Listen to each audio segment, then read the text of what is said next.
तो चलिए तब तक हम लोग डिस्कस कर लेते हैं कि इस उसमें चैप्टर में हम लोग को क्या क्या पढ़ना है। ठीक है, जब तक सभी जुड़ते हैं तब तक इस चैप्टर में हम लोग को क्या क्या पढ़ना है वो चीज़ हम लोग डिस्कस कर लेते हैं। तो हम लोग 9th तक कहाँ तक, बोर एटॉमिक मॉडल तक, यानी बोर मॉडल ऑफ एटम, यहाँ तक हम लोग बेसिक पढ़ चुके हैं। बोर मॉडल्स पूरा नहीं पढ़े रहते, बस बेसिक ये पढ़े रहते हैं कि रदरफोर्ड एक्सपेरिमेंट का जो ड्रॉबैक था, यानी न्यूक्लियस का जो स्टेबिलिटी के बारे में रदरफोर्ड एक्सप्लेन नहीं कर पाए थे, उस चीज़ को बोर मॉडल में क्लियर किया गया। ठीक है, उसके बाद यहाँ तक हम लोग पढ़े थे, और उसके बाद का जो लगभग जो भी मॉडल आया, उसके बाद स्क्रोडिंगर का ही केवल मॉडल आया जो कि वेव थ्योरी पर डिपेंड था। और जो बोर्स मॉडल के बाद डी ब्रोगली मॉडिफिकेशन आया एटॉमिक स्ट्रक्चर के फील्ड में, वहाँ से हमें ये पता चला कि इलेक्ट्रॉन जो है वो पार्टिकल नेचर का तो है, साथ में वेव नेचर भी, यानी तरंग भी वो क्या करता है, कैरी करता है, वेव नेचर भी शो करता है। उसके बाद जब वेव की बात आई तो क्वांटम नंबर, क्वांटम थ्योरी आ गया, और उसके बेसिस पे फिर आपका स्क्रोडिंगर का इक्वेशन आया, और उसी बेसिस पे स्क्रोडिंगर मॉडल आया। तो इन सब चीज़ों में हम अभी तक केवल बस दो ही चीज़ के अरेंजमेंट का पढ़ रहे थे।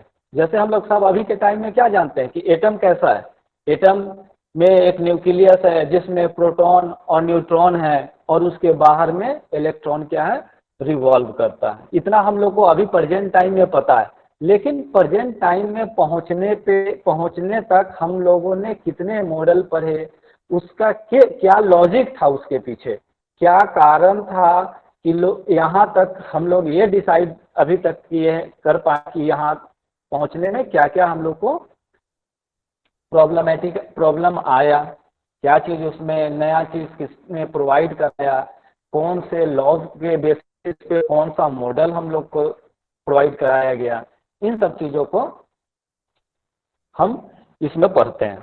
तो एक तरह से समझिए ये केमिस्ट्री का जो हिस्ट्री है, खासकर एटॉमिक स्ट्रक्चर का, वो हम हिस्ट्री के तौर पे इसको एटॉमिक स्ट्रक्चर के बारे में पढ़ेंगे। तो ये चैप्टर इम्पोर्टेंट क्यों है? क्योंकि यही चैप्टर जो है, यही अरेंजमेंट, इलेक्ट्रॉन, प्रोटॉन और न्यूट्रॉन का अरेंजमेंट ही उस एलिमेंट का केमिकल एंड फिजिकल बिहेवियर को शो करता है, और chemical and physical behaviour depend करता है। इसलिए ये चैप्टर इम्पोर्टेंट है, और लगभग जितने भी आप कॉम्पिटिटिव एग्जाम या फिर आप जितने भी इस तरह के आप 10th 9th में पढ़ेंगे, फिर 11th में पढ़ेंगे, और ग्रेजुएशन पे जैसे जैसे आप ऊपर जाएंगे ये चीज़ आगे आपको बढ़ते रहेगा, ये हर लगभग क्लास में आपको आएगा। तो जैसे ही पहले हम लोग वही चीज़ ऑर्बिट पढ़ते थे, कहाँ, पार्टिकल नेचर में, जहाँ पार्टिकल होगा, एक पॉइंट ऑब्जेक्ट होगा, तो वहाँ पे ऑर्बिट का कॉन्सेप्ट आ जाता है, और जहाँ पे वेव नेचर आ जाता है वहाँ पे ऑर्बिटल आ जाता है। जैसा कि आप अपने स्क्रीन पे भी देख रहे होंगे, ये सारे जो टॉपिक्स हैं वो आपको लिस्टेड है, क्या क्या इस उसमें पढ़ना है। उसके बाद आ गया आपका आउटबाउ प्रिंसिपल, पॉली एक्सक्लूजन प्रिंसिपल, जो कि जिस बेस, और Hunt rule of maximum multiplicity, जिस बेसिस पे हम लोग क्या होता है कि इलेक्ट्रॉनिक कॉन्फ़िगरेशन, यानी किस सेल में और सब सेल में हम कैसे इलेक्ट्रॉन को अरेंज करेंगे, यानी जो हम इलेक्ट्रॉनिक कॉन्फ़िगरेशन लिखते हैं, ये सारा चीज़। उसके बाद हम डिफरेंट एलिमेंट का इलेक्ट्रॉनिक कॉन्फ़िगरेशन लिखना सीखेंगे, कहाँ तक, जिसका एटॉमिक नंबर जिस एलिमेंट का 36 तक, यानी 36 एटॉमिक नंबर के एलिमेंट तक हम इलेक्ट्रॉनिक कॉन्फ़िगरेशन लिखना वहाँ पर सीखेंगे। तो उसके बाद हमारा कंसेप्ट आ जाएगा atomic number, atomic mass, isotope, isotones, isobars. तो एटॉमिक नंबर क्या रिफ्लेक्ट करता है, ये सारे चीज़, यही चीज़ है कि बस उसका नाम दिया गया है, उसके बेसिस पे अरेंज किया गया है, उसके बेसिस पे उसका प्रॉपर्टी कैसे डिपेंड करता है, उस प्रॉपर्टी से वो कैसे किसी से कंबाइन करेगा या किसी से कॉम्बिनेशन उसका होगा या नहीं होगा, कौन किससे ज़्यादा रिएक्टिव है, कौन किससे कम रिएक्टिव है, ये सारा चीज़ उसके यही अरेंजमेंट पे, इलेक्ट्रॉन को कैसे उसके ऑर्बिट में अरेंज किया जाता है इस पे डिपेंड करता है। उसके बाद जो रहा कंसेप्ट ऑफ हाइब्रिडाइजेशन, जैसा कि हम लोग सबको जानते हैं हाइब्रिडाइजेशन मतलब क्या होता है, जब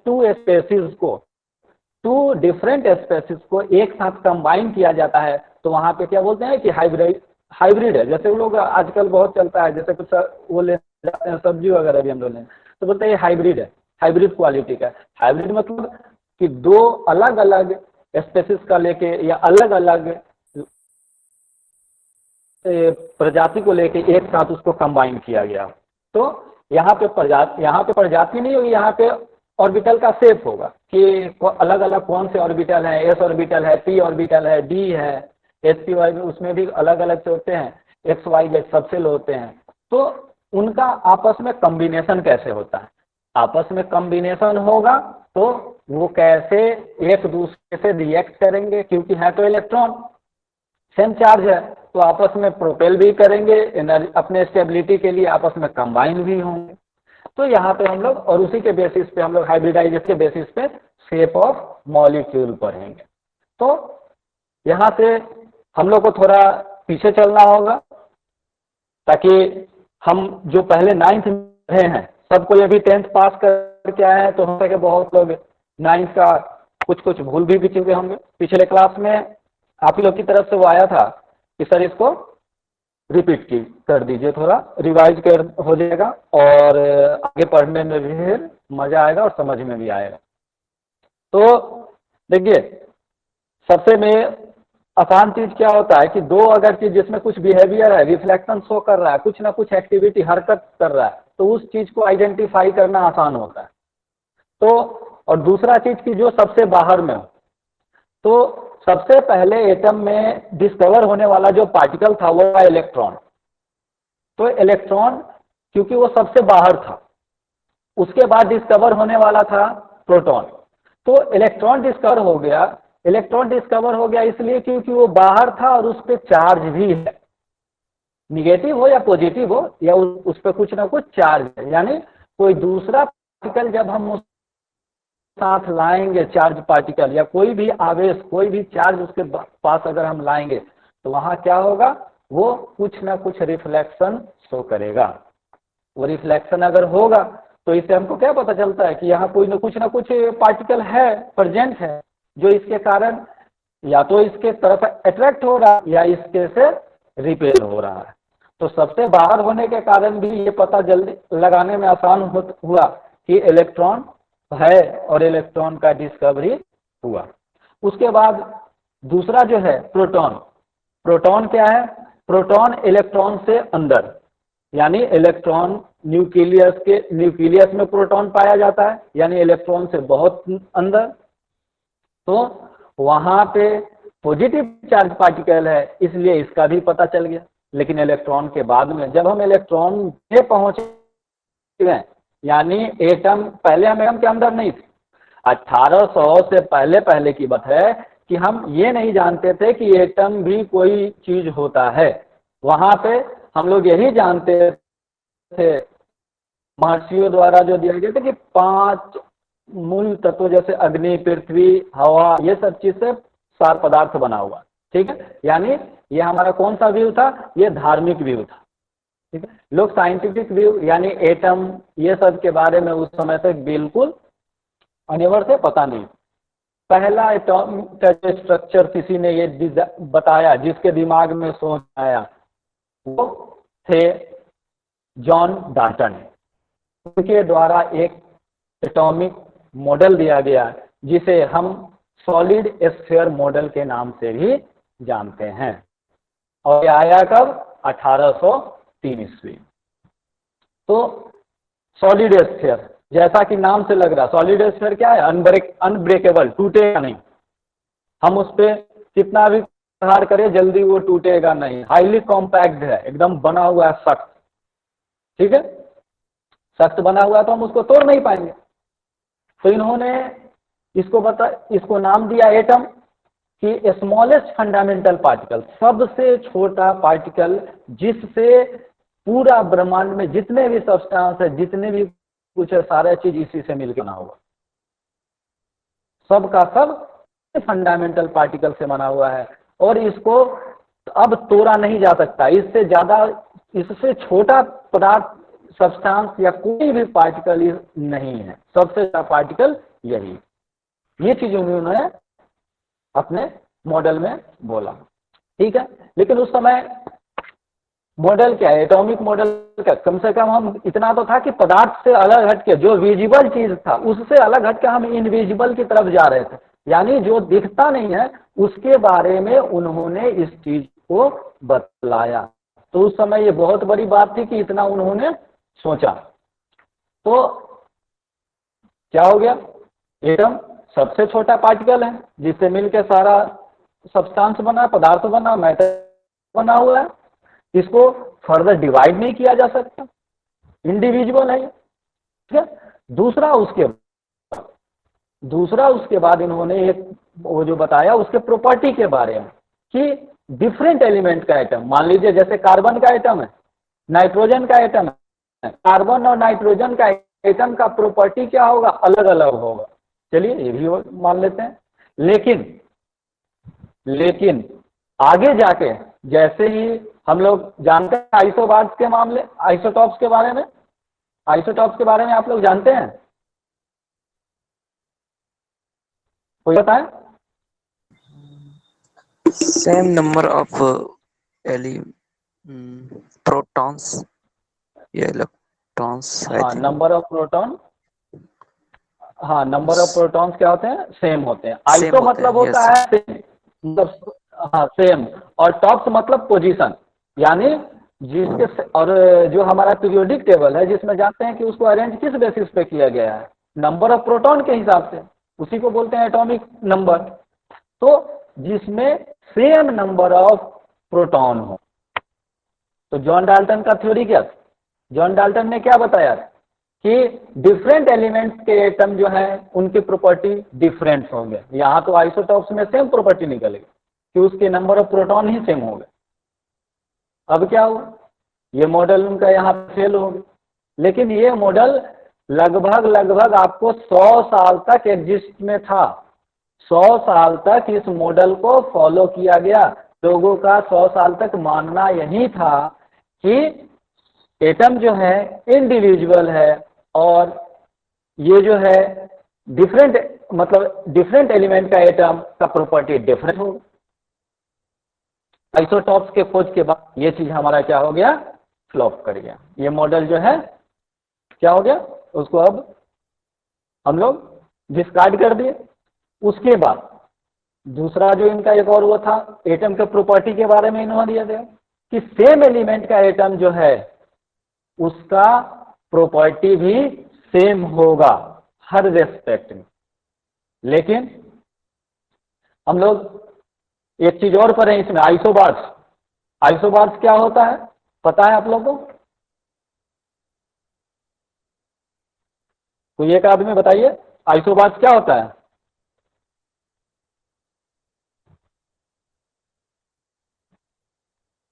सेम नंबर ऑफ एलिमेंट्स। पता है या नहीं है? सेम नंबर ऑफ, नहीं सेम नंबर ऑफ एलिमेंट्स नहीं। आइसोबार्स जो होता है कि देखिए, इसमें याद रखने का भी हम ट्रिक बताएंगे कि कैसे इसको याद रखते हैं, ठीक है। देखिए आइसोटो के बाद पी जो आता है, 2 अक्षर छोड़ के पी, यानी प्रोटॉन सेम होगा। आइसोबार्स में क्या होता है कि 2 अक्षर लास्ट का छोड़ेंगे तो वहां पे आता है आपको ए, यानी एटॉमिक मास सेम होगा। क्या होगा वहां पे? एटॉमिक मास सेम होगा। यानी हाँ, एटॉमिक मास क्या कहलाता है कि नंबर, एटॉमिक मास जो होता है सम ऑफ, यानी जोड़ किसका, नंबर ऑफ प्रोटॉन जितने हैं और नंबर ऑफ न्यूट्रॉन जितने हैं, यानी सम ऑफ प्रोटॉन एंड न्यूट्रॉन का क्या कहलाएगा, एटॉमिक मास। तो ये, हाँ, तो ये चीज जो है कि ये आप उसको याद कर सकते हैं। लास्ट का 2 वर्ड जो है ना, जैसे आइसो का मतलब आइसोटॉप्स में ISO TOP ES लास्ट का हटा दीजिए, बचा P यानी प्रोटॉन, प्रोटॉन सेम होगा। आइसोबार्स में ISO BARS, RS हटा दीजिए लास्ट का, A यानी एटॉमिक मास सेम होगा। ठीक है, तो एटॉमिक मास सेम होगा तो यानी उसका जो योग होगा किसका, सम जो होगा नंबर ऑफ प्रोटॉन और नंबर ऑफ न्यूट्रॉन का, तो वो बराबर होगा। अब ये चीज हो गया कि उसका उस एटम का और कुछ नहीं, वो एटम का वेट ही बराबर हो गया दोनों एटम। अगर 2 डिफरेंट एटम है जिस जो आइसोबार हैं एक दूसरे के, जिसका एटॉमिक मास सेम है, उसका भार ही बराबर हो गया, और प्रॉपर्टी तो छोड़िए, तो ये भी उनका प्रॉपर्टी फेल हो गया।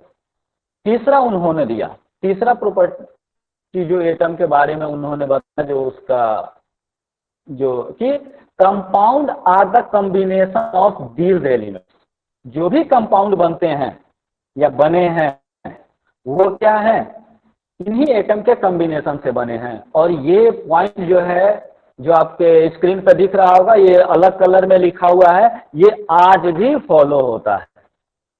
तो ये एग्जाम में क्वेश्चन भी आता है, which property of John Dalton followed by today's time, आज के समय में भी कौन सा जॉन डाल्टन का जो प्रॉपर्टी है वो लागू होता है, वो इनफोर्स है। तो यही वाला प्रॉपर्टी है कि atoms are the smallest particle which take part in chemical reaction. जब हम केमिकल रिएक्शन पढ़ेंगे तो इस चीज को वहां पे पढ़ेंगे। और ये कब दिया गया था, ये आज नहीं दिया गया था, ये 1803 ईस्वी की बात है, आज से भी लगभग 220 साल पहले की बात। तो उस समय ये रिकॉग्नाइज्ड मॉडल लाया गया, ये भी एक बहुत बड़ा चेंज था। यानी हम वहाँ पे जो अपने उस समय के खाना पीना, राज्य शासन कार्य, ये सब छोड़ के और जो धार्मिक कार्य होता है, इन सब से अलग हटके साइंस के बारे में सोचना शुरू कर चुके थे। यानी जो विजिबल चीज है मैटर, वहां से होते हुए हम एक मैटर के अंदर इस चीज पे पॉइंट आउट कर चुके थे कि वो बना क्या चीज से है, यानी एटम पे। एटम तक हम लोग पहुंच गए थे। तो चलिए इसको सॉलिड स्फीयर मॉडल भी बोलते हैं। ऐसा कभी आपसे पूछा जाए कि सॉलिड स्फीयर मॉडल किसके द्वारा दिया गया था, तो ये मत बोलिएगा कि नहीं पता है। जॉन डाल्टन मॉडल को सॉलिड स्फीयर मॉडल भी बोला गया था। हाँ, जॉन डाल्टन के मॉडल को सॉलिड स्फीयर मॉडल क्यों बोला गया था? हाँ, टूट नहीं सकता था। जैसे कि सॉलिड स्फीयर बहुत, जैसे माना जाता है कि सॉलिड बहुत हार्ड होता है, उसको तोड़ना बहुत मुश्किल है, आपस में बहुत टाइटली पैक्ड होता है, उसी तरह सॉलिड स्फीयर मॉडल इसलिए बोला गया था कि वो फर्दर उसको सब डिवाइड यानी छोटा और उससे नहीं किया जा सकता। चलिए, तो उसके बाद अब ये फ्लॉप कैसे हुआ? जब तक कोई नया चीज यानी उसके अंदर का पार्ट हमको नहीं पता चलेगा तब तक ये फ्लॉप नहीं था। तो 1880-90 के करीब में दशक में ये एक्सपेरिमेंट शुरू हो गया। क्या चीज का? Discovery of cathode ray. और ये इसके डिस्कवरी ऑफ, देखिए अभी यहाँ 2-3 चीज है। आप किसी बुक में लिखा हुआ भी पाएंगे कि विलियम क्रूक्स के द्वारा इलेक्ट्रॉन की खोज की गई थी, लेकिन विलियम क्रूक्स के द्वारा इलेक्ट्रॉन की खोज नहीं की गई थी। विलियम क्रूक्स के द्वारा कैथोड रे ट्यूब बनाया गया था और कैथोड रे का एक्सपेरिमेंट उन्होंने किया था। और ये ऐसा नहीं बोला जा सकता कि एक दिन आज उठे, आज हम लोग कैथोड रे ट्यूब का आविष्कार कर दिए, कल जाएंगे, कल हम लोग इलेक्ट्रॉन ढूंढेंगे, कल परसों प्रोटॉन ढूंढ देंगे। ऐसा भी नहीं हुआ कि एक दिन में ढूंढ दिया लोगों ने। ये अभी अगर हम इसके पीछे का पूरा वो इतिहास अगर देखने लगे तो पता चलेगा कि यहाँ पे फैराडे भी आ गए। फैराडे भी बहुत बड़े साइंटिस्ट, उनका जो है इलेक्ट्रोस्टैटिक्स में बहुत बड़ा वो है योगदान है। उन्होंने इलेक्ट्रोस्टैटिक्स का वो किया था कि आयोनाइज हो गया, कोई सॉल्यूशन आयोनाइज हो गया, तो उनका भी योगदान है।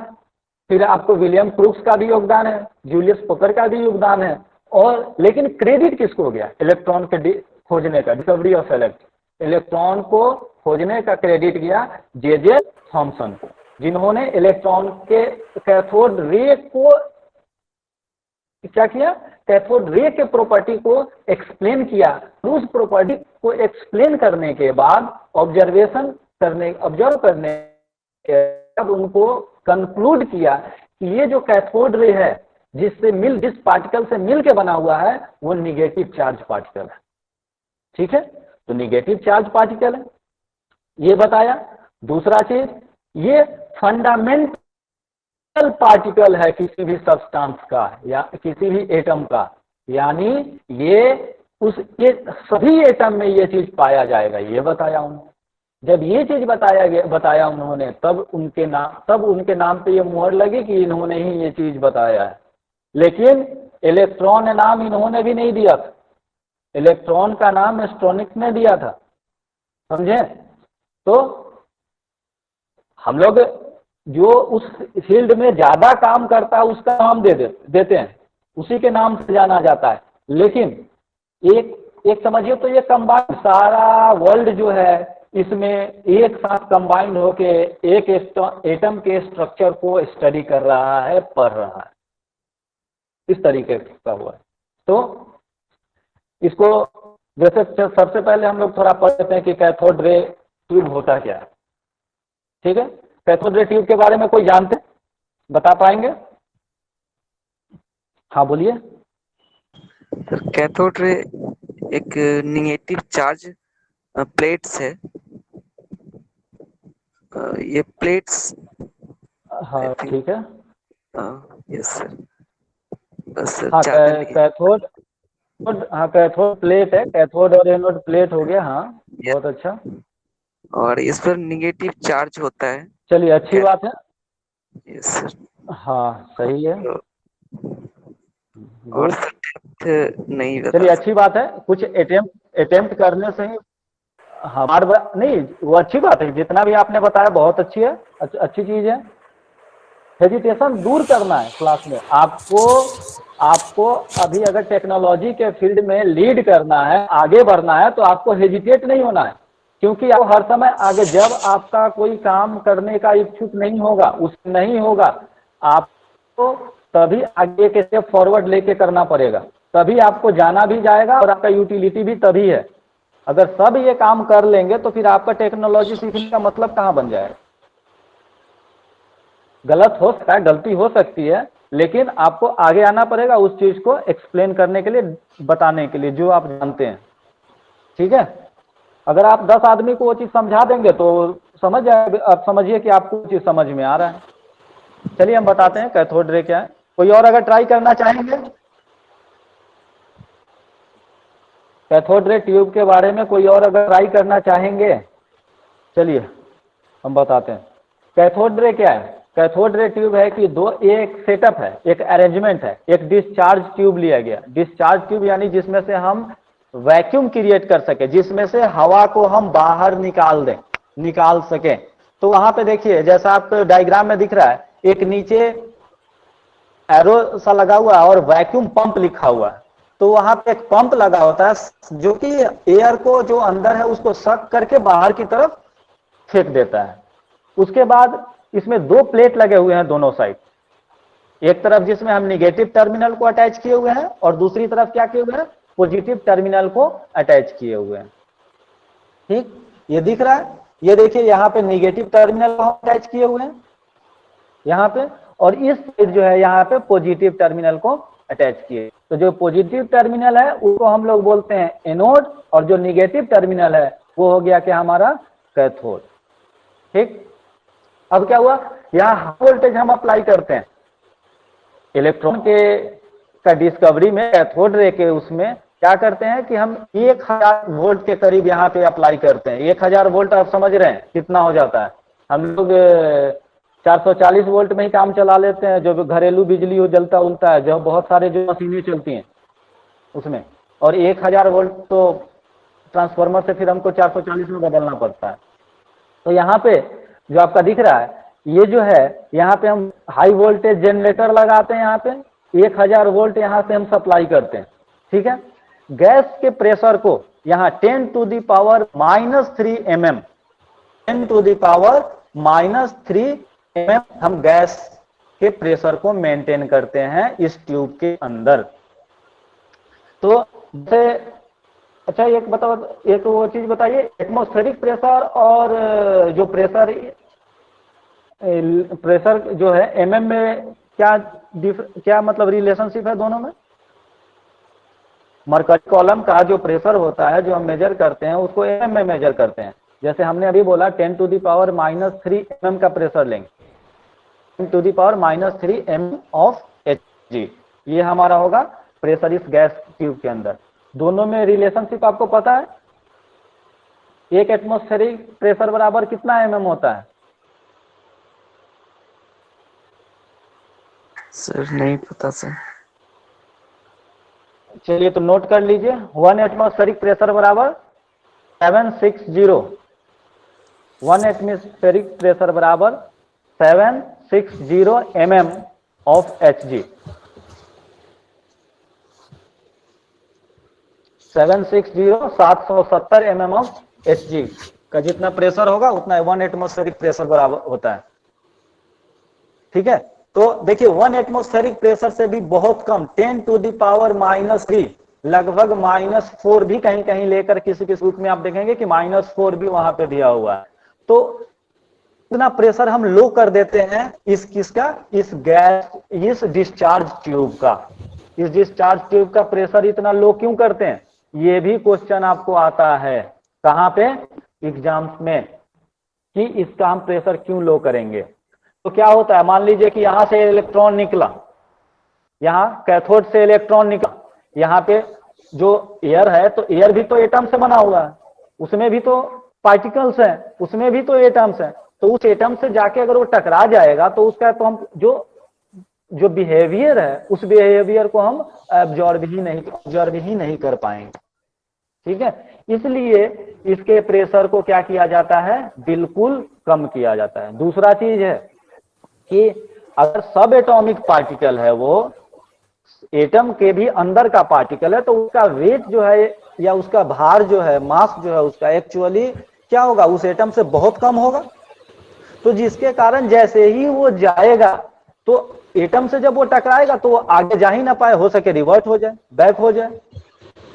तो इसलिए हम उसको क्या करते हैं, इसको बहुत ही प्रेशर को कम कर देते हैं, लगभग 10⁻³ mm या 10⁻⁴ mm के बराबर। तो इस सेटअप से जो है क्या स्टडी हुआ, तो आगे हम लोग देखते हैं। अब देखिए, अब इस जो सेटअप जो डाला गया था इससे क्या स्टडी होके आया, सो देखिए कि कैथोड रे ट्यूब जो है, या क्रूक्स ट्यूब भी बोलते हैं क्योंकि विलियम क्रूक्स के द्वारा इसको बनाया गया था। तो नॉर्मल जो है प्रेशर पे, जैसे 1 रूम जैसा हमारा बाहर प्रेशर है ओपन में, उस प्रेशर पे क्या पाया गया कि इलेक्ट्रोड जो है, इलेक्ट्रोड के बीच में करंट सप्लाई नहीं हो रहा है, इलेक्ट्रिसिटी फ्लो नहीं कर रहा है। तो इससे क्या पता चलता है कि गैस जो है वो पुअर कंडक्टर ऑफ इलेक्ट्रिसिटी।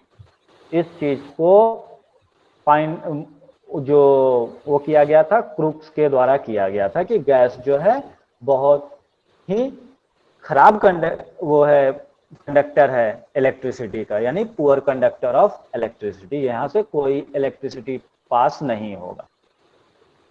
ठीक है, उसके बाद दूसरा चीज, जब प्रेशर को 10⁻² कर दिया गया, एटमॉस्फेरिक प्रेशर 10⁻² एटमॉस्फेरिक प्रेशर कर दिया गया, यहां से वैक्यूम पंप से हम उसको प्रेशर को कम कर दिया, तो क्या हो गया, जो कलर है लाइट जो अंदर जो एयर भरा हुआ है उससे करंट तो पास हो रहा है, लेकिन क्या हो रहा है, उसमें लाइट सा भी दिख रहा है, ग्लो कर रहा है, जैसा कि ट्यूबलाइट वगैरह में भी होता है। ठीक है, तो वहां पे हम लोग अलग सा वो गैस यूटिलाइज करते थे। तो क्यों हो रहा है ये? अब देखिए, जब ज्यादा वहां पे क्या था, कंसंट्रेशन था एयर का, जब एयर का मात्रा वहां पे ज्यादा था तो वहां पे पार्टिकल भी यानी एटम भी ज्यादा होंगे एयर के। तो जब इलेक्ट्रॉन यहाँ से कैथोड से निकला, मान लीजिए ये कैथोड का प्लेट है, ये एनोड है, यहाँ से कैथोड से जो इलेक्ट्रॉन निकला, जो रे निकला, वो रे बीच में जितने पार्टिकल, ज्यादा पार्टिकल हो गए तो उससे टकरा के वो रुक गया, या उसको थोड़ा बहुत आयनाइज कर पाया। इलेक्ट्रिसिटी एक जगह से दूसरे जगह तक इलेक्ट्रॉन नहीं पहुंच पाया, तो क्या हुआ कि करंट फ्लो नहीं हुआ। इसमें क्या हुआ कि कुछ पार्टिकल जो है, जैसे ही हमने क्या किया, डेंसिटी कम कर दिया, यानी नंबर ऑफ पार्टिकल जो गैस के हैं वो कम हो गए। कम हो जाने से क्या होगा कि कुछ पार्टिकल है ऐसे इलेक्ट्रॉन, कुछ इलेक्ट्रॉन जरूर है जो कैथोड से कहां पहुंच जा रहा है, एनोड पे पहुंच जा रहा है, यानी इलेक्ट्रिसिटी कंडक्ट हो रहा है। ठीक है। उसके बाद क्या हुआ, जब 10⁻⁻⁴ जब कर दिया गया तो वहां क्या देखा कि जो फ्लो है करंट वो कंटिन्यूअस है, करंट का फ्लो कंटिन्यूअस है, और जो बीच में, यहां जो बीच है, इनविजिबल लाइट सा चल रहा है, इनविजिबल लाइट सा जल रहा है। जैसे ऊपर वाले ट्यूब में आप देख रहे हैं ना, बीच का है ये बिल्कुल इनविजिबल लाइट। कहां से? ये अश्मि कुमारी, अश्मि कुमारी, हाँ, क्या होगा ना कि देखिए, जब कोई आपके, आप नहीं आवाज कर रहे हैं, आपके बैकग्राउंड में कोई आवाज होगा ना तो आपको भी नहीं सुनाई देगा और दूसरे को भी नहीं सुनाई देगा। इसलिए जब भी आपको बोलना हो तब ऑन कीजिए, जब हम कुछ पूछते हैं या कुछ बोलना हो। ऐसे हम 5 मिनट या 6-7 मिनट लास्ट में टाइम आपके लिए रखेंगे ही रखेंगे कि आप बोलेंगे और हम सुनेंगे, लेकिन वहां भी एक एक करके बोलना है। ठीक है, कि जिससे कम्युनिकेशन में आसानी रहे और हम एक दूसरे की बात को समझ पाए। ठीक है, चलिए आगे चलते हैं। जब 10⁻⁻⁴ एटमॉस्फेरिक प्रेशर अगर कर दिया गया तो वो लाइट इन करंट फ्लो कर रहा है, कहां से? कैथोड से एनोड की तरफ। ट्यूब में करंट फ्लो कर रहा है, यहां से करंट इस तरह आपके एनोड पे चला गया। कहां से? कैथोड से एनोड के पास करंट जा रहा है। क्यों जा रहा है? क्योंकि वहां पे एयर डेंसिटी जो है, हवा का जो घनत्व है, वो हमने बहुत ही कम कर दिया, एकदम वैक्यूम के करीब कर दिया। तो उस इलेक्ट्रॉन को जो यहाँ निगेटिव चार्ज प्लेट पे है, जो हाथ मेरा दिख रहा है, कि मान लीजिए निगेटिव चार्ज पार्टिकल, एक नहीं तो आपको ये प्लेट दिख रहा है, निगेटिव चार्ज प्लेट। यहाँ पे क्या है कि ये निगेटिव चार्ज प्लेट है तो इस पे इलेक्ट्रॉन की संख्या ज्यादा होगी, यहाँ पे पॉजिटिव चार्ज है, तो ये पॉजिटिव चार्ज इस इलेक्ट्रॉन को अपनी ओर क्या करेगा? खींचेगा। जब ये खींचेगा तो यहां से इलेक्ट्रॉन पॉजिटिव चार्ज की तरफ चल देगा। तो बीच में अगर इसको कोई अवरोध नहीं मिलेगा तो ये यहां पे चला जाएगा, पहुंच जाएगा। लेकिन अब आपने 3 कंडीशन पढ़ा, जब नॉर्मल प्रेशर हो, जब प्रेशर 10⁻⁻² एटमॉस्फेरिक प्रेशर हो, और जब प्रेशर 10⁻⁻⁴ एटमॉस्फेरिक प्रेशर हो। तो जो नॉर्मल प्रेशर था तो एयर डेंसिटी क्या था? मैक्सिमम, बहुत ज्यादा, घनत्व हवा ज्यादा था, मौलिक पार्टिकल ज्यादा थे, इसलिए इलेक्ट्रॉन कहां से? कैथोड से एनोड के पास नहीं पहुंच पाया। ठीक है, 10⁻⁻² किए, कुछ पहुंच गया, लेकिन क्या होता है कि एक प्रॉपर्टी है गैस का कि अगर किसी चार्ज फील्ड में अगर गैस है दो नल के बीच में, तो वो भी आयनाइज हो जाता है खुद भी, मतलब उसका भी इलेक्ट्रॉन बाहर, जैसे होता है ना, एक को आए पीछे से एक बार धक्का लगा तो उसके भी पास जो सामान है वो सामान इधर उधर बिखर जाता है। तो वैसा ही है, गैसियस एटम जो है उसके पास भी इलेक्ट्रॉन है, तो इधर से जो कैथोड से जो इलेक्ट्रॉन निकला वो इलेक्ट्रॉन जाके उसको पुश किया, पंच किया। अब पंच करेगा तो उसके पास भी जो इलेक्ट्रॉन है वो भी इलेक्ट्रॉन बाहर निकल सकता है, स्पार्क भी हो सकता है। तो उससे क्या हुआ कि सेकेंड कंडीशन में जब 10⁻⁻² एटमॉस्फेरिक प्रेशर था तो कुछ गैस के पार्टिकल थे वहां पे, जिसके कारण कि वो ग्लो कर रहा था, लाइट उसमें दिख रहा था। जब तीसरा कंडीशन 10⁻⁴ कर दी एटमॉस्फेरिक प्रेशर, तो लगभग वहां वैक्यूम क्रिएट हो गया, वहां पे बहुत नाम मात्र का गैस पार्टिकल रह गया। तो क्या हुआ कि अब जब यहां से इलेक्ट्रॉन निकला तो वो जाके मैक्सिमम इलेक्ट्रॉन कहाँ टकराया, पहुंच गया, वो आपको एनोड पे पहुंच गया। तो इस प्रोसेस पे अब कहीं भी टकराया नहीं, तो वहां पे स्पार्क नहीं हुआ, स्पार्क नहीं हुआ तो लाइट नहीं दिखा। तो ये क्या था, दिखा गया कि इनविजिबल रे जा रहा है, जो रे हमको दिख नहीं रहा है।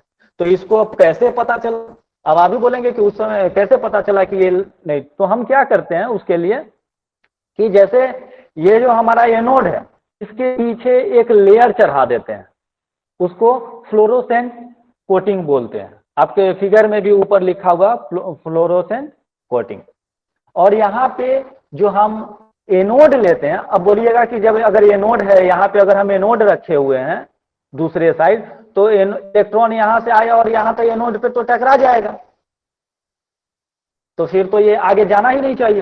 तो क्या होता है कि हम यहाँ पे इस एक्सपेरिमेंट के लिए परफोरेटेड एनोड, मतलब यहाँ पे लिखा हुआ देखिए, ये जो नीचे है 3 पॉइंट में नीचे में जो लिखा हुआ है वो परफोरेटेड एनोड। तो परफोरेटेड एनोड करने का मतलब कि जैसे एक प्लेट लिया और उसमें बहुत सारा छेद है, एक प्लेट लिया सर्कुलर, उसमें क्या है बहुत सारा होल है, उस होल से क्या हुआ, यहाँ से इलेक्ट्रॉन 1000 वोल्ट लगा रखा है, इतना ज्यादा हाई वोल्टेज है कि इलेक्ट्रॉन इतना तेजी से निकल रहा है कि वो जाके आगे उस एनोड के आगे से भी जाके वहां टकरा जा रहा है ग्लास ट्यूब पे। तो उस ग्लास ट्यूब पे जैसे ही वो टकरा रहा है कोई भी चार्ज पार्टिकल, तो क्या होगा, वहां पे स्पार्क जनरेट होगा। तो इससे क्या पता चल रहा है, इससे ये पता चल रहा है कि cathode rays travel from cathode to anode. यानी क्यों, क्योंकि कोई चीज ऐसा है जो कैथोड से निकला और कहा गया, एनोड की तरफ गया। तो चूंकि वो कैथोड से निकला है इसलिए हम उसको नाम देते हैं कैथोड रे। ठीक है, इतना चीज में किसी को कोई problem? No sir. Om Prakash बोलिए।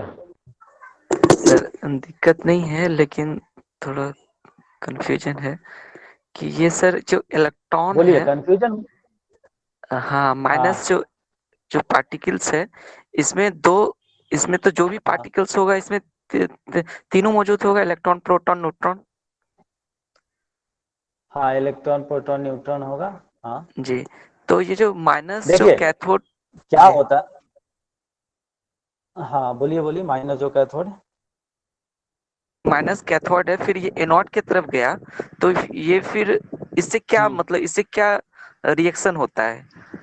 क्या ये निगेटिव फिर जो फिर इलेक्ट्रॉन की तरफ ये फिर पॉजिटिव बन जाता है, या फिर वही न्यूट्रलाइज कर लेता है, एक दूसरे को बैलेंस कर लेता है? न्यूट्रलाइज हो जाएगा। जैसे क्या होता है देखिए, हम यहाँ पे जब तक ये नहीं लगाएंगे, जब तक हाई वोल्टेज नहीं, समझे, जब तक हम कोई हाई वोल्टेज नहीं लगाएंगे तब तक ये पॉजिटिव और निगेटिव टर्मिनल नहीं बनेगा। ठीक है, तो जब हम हाई वोल्टेज लगाते हैं तो क्या होता है कि जो पॉजिटिव टर्मिनल होता है वो इलेक्ट्रॉन को अट्रैक्ट करता है, खींचने लगता है अपनी तरफ। ठीक है, और जो निगेटिव टर्मिनल है तो उधर ऑटोमेटिक है कि इलेक्ट्रॉन का सप्लाई जो होता है क्या होता है, बढ़ जाता है।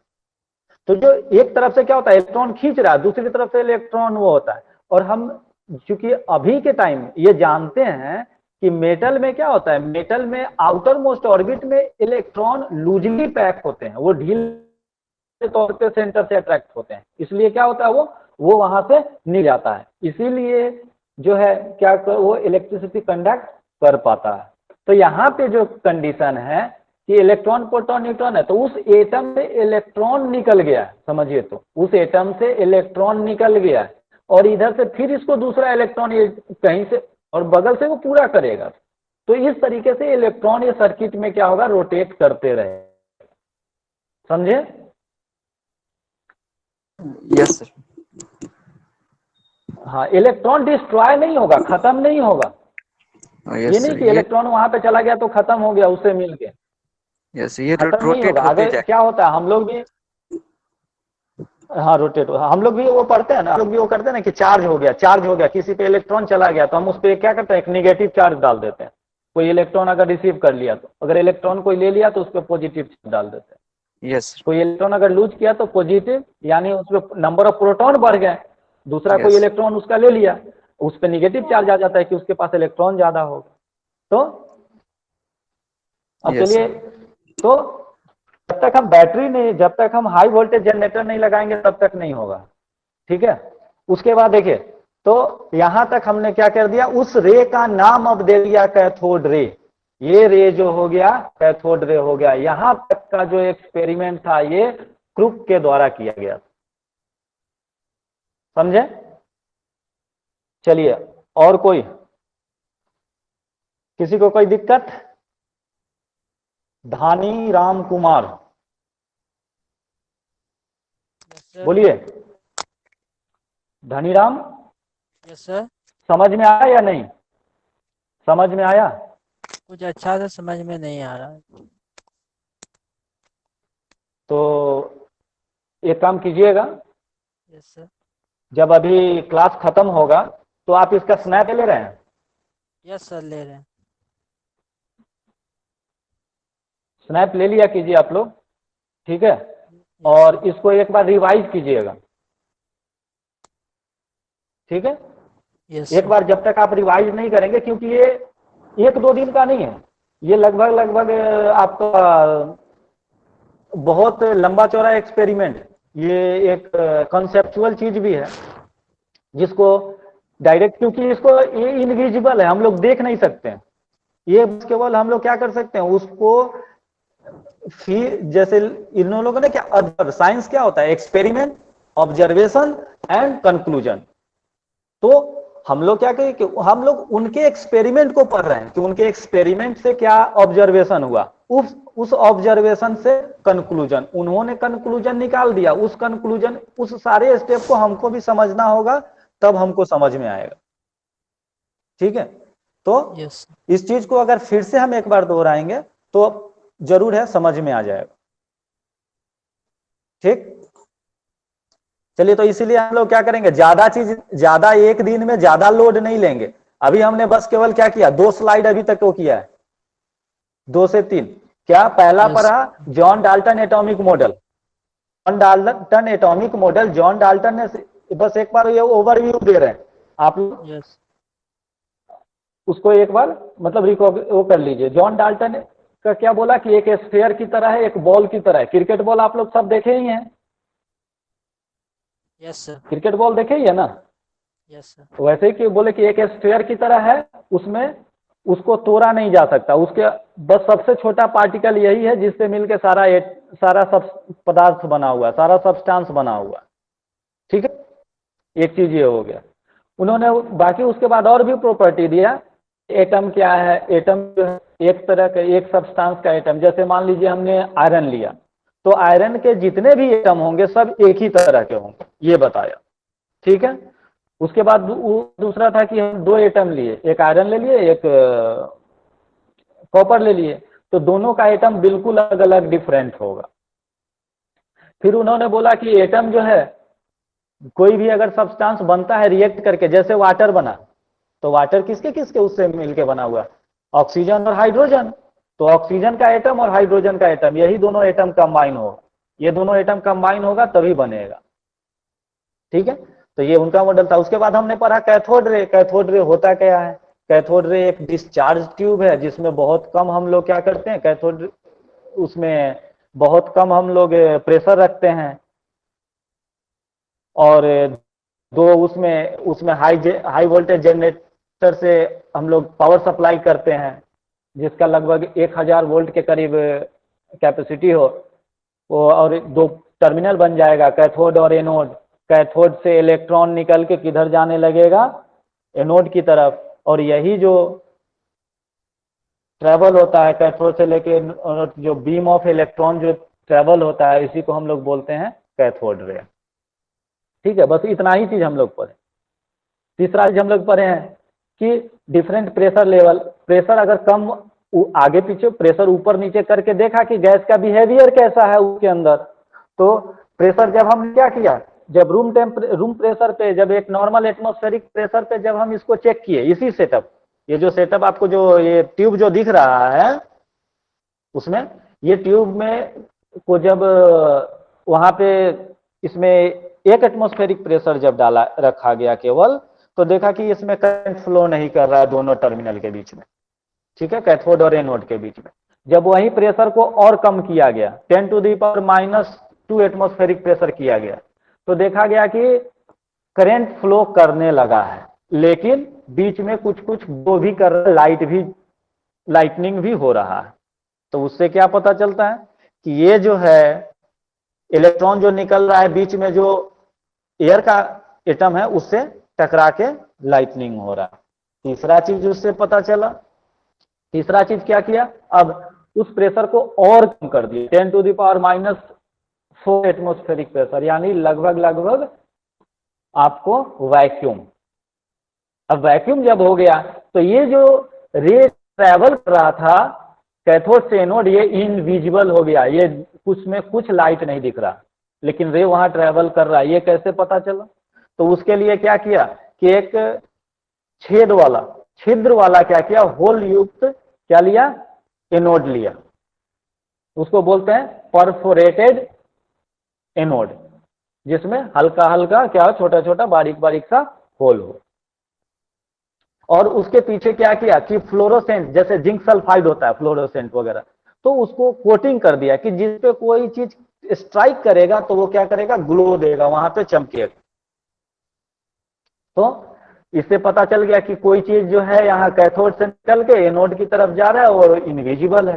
तो क्योंकि कैथोड से निकल के एनोड की तरफ जा रहा था, इसलिए उसको नाम दे दिया गया कैथोड रे। ठीक, चलिए अब ऊपर उसके बाद property of cathode ray. Cathode ray का प्रॉपर्टी क्या है? अब देखिए, ये पहला ट्यूब दिख रहा है आप लोग को, लेफ्ट साइड वाला, इसमें एक मेटल का क्रॉस डाल दिया, ठीक है। इधर से क्या हुआ, ये इलेक्ट्रॉन इधर जा रहा है, रेडिएशन, तो इधर पीछे इसके शैडो दिख रहा है इसको। जब ये शैडो दिख रहा है तो इसका क्या मतलब है, कोई बताएंगे? अंदर में लाइट होगा सर। प्रकाश इधर से आ रहा है सर, को टकरा रहा है सर, कोई रे निकल करके उसको हाँ ट्रैवल कर रहा है। रे सबसे पहला पॉइंट पढ़िए कोई। कैथोड रेज का पहले पहला पॉइंट पढ़िए कोई एक आदमी।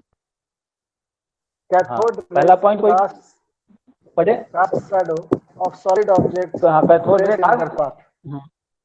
Shadow of solid object placed in their path travel in straight line. Cathode ray, हाँ ठीक है, एक मिनट।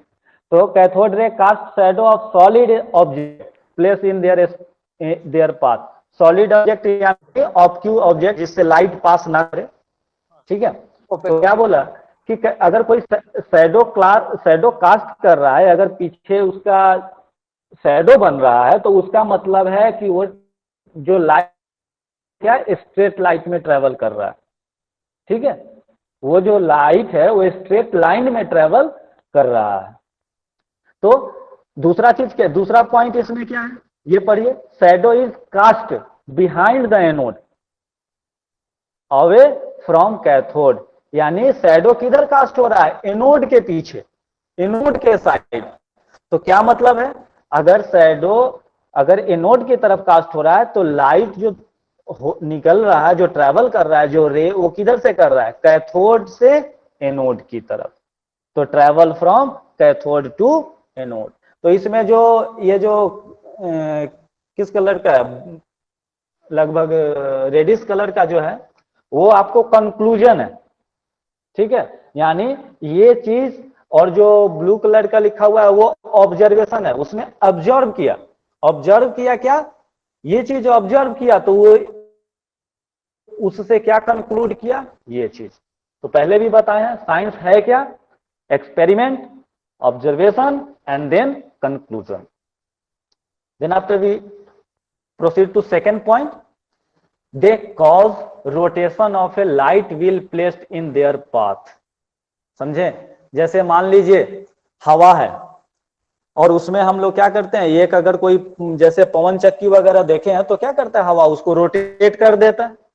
रोटेट करने से क्या पता चलता है, हवा उसको क्यों रोटेट कर पाता है, कोई बताएंगे? किसी चीज को रोटेट करने के लिए क्या चाहिए, एनर्जी चाहिए। अगर मान लीजिए आपको बोला जाए कि इस ब्लेड को रोटेट कीजिए तो उसमें आपको क्या है, एनर्जी लगाना पड़ेगा ना, पावर लगाना पड़ेगा, बिना पावर का तो रोटेट नहीं करेगा। तो यानी ये रोटेट अगर कर दे रहा है, ये लाइट व्हील्स को अगर हम लोग लगाए हैं और उसको रोटेट कर दे रहा है तो उसका क्या मतलब है, उसमें एनर्जी है सर। तो ये कुछ सोच, इसमें एनर्जी है, यानी इसमें काइनेटिक एनर्जी है। ये काइनेटिक एनर्जी जैसे ही उस पैडल से टकरा रहा है तो उस पैडल को क्या कर दे रहा है, रोटेट कर दे रहा है। तो जो काइनेटिक एनर्जी अगर उसमें है तो उसमें मास भी होना चाहिए। Yes sir, yes sir. तो हाँ, तो इसमें मास भी होगा, यानी ये पार्टिकल है। अगर मास है तो ये पार्टिकल है। तो इससे क्या पता चलता है कि ये जो रे बना हुआ है इसमें मास है, इसमें काइनेटिक एनर्जी है और ये पार्टिकल नेचर का भी है। ठीक है, दूसरा पॉइंट यही बताता है, रे है पार्टिकल नेचर। जब उसमें मास होगा, देखिए पूरे जब हम मैटर चैप्टर फिजिक्स में पढ़ते हैं तो उसमें क्या बताता है कि मैटर होता क्या है, मैटर आर दो substance which have mass and occupy volume, जो जिसमें मास हो और जो वॉल्यूम जगह को घेरता हो। तो जैसे देखते हैं कि लाइट है, और दूसरा चीज क्या होता है, एनर्जी। एक मैटर हो गया, दूसरा एनर्जी, जैसे लाइट वाइंड ये सब हुआ, क्या चीज है, ये स्पेस ऑक्यूपाई नहीं करता। ये क्या है, ये एनर्जी का फॉर्म है, हीट, ये सब क्या है, एनर्जी का फॉर्म। तो दो ही चीज में पाया जाता है, एक मैटर और एक एनर्जी। तो ये क्या पता चल रहा है इससे, अगर ये इस रोटेट कर पा रहा है इस व्हील को, तो इससे पता चल रहा है कि इसमें काइनेटिक एनर्जी है।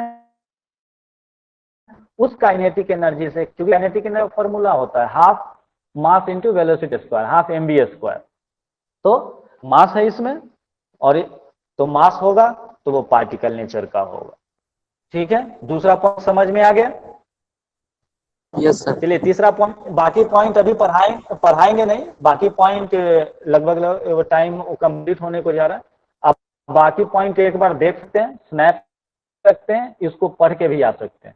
यहाँ जरा 14 में वो 1.6 इंटू 10 टू द पावर -19 है, वो नीचे हो गया, तो -19 इसको ही पढ़िएगा या -19 कर लीजिएगा। ठीक है, तो ये जितने भी हैं क्या है, प्रॉपर्टी अभी चल रहा है किसके, कैथोड रे के, और यहीं से हमको पता चलेगा कि ये इलेक्ट्रॉन होता है और इलेक्ट्रॉन निकला। इसी के बाद से जो डाल्टन का जो थ्योरी था, मॉडल था, वो स्क्रैप हो गया, उसको हम लोग क्या किए, रिजेक्ट कर दिए कि ये मॉडल जो है एटम का वो सही नहीं। ठीक है, तो पहला जो आपका कल उस दिन का जो प्रॉब्लम था कि हमारे पास, हमको पता नहीं है सर क्या क्या इस टॉपिक में पढ़ना है।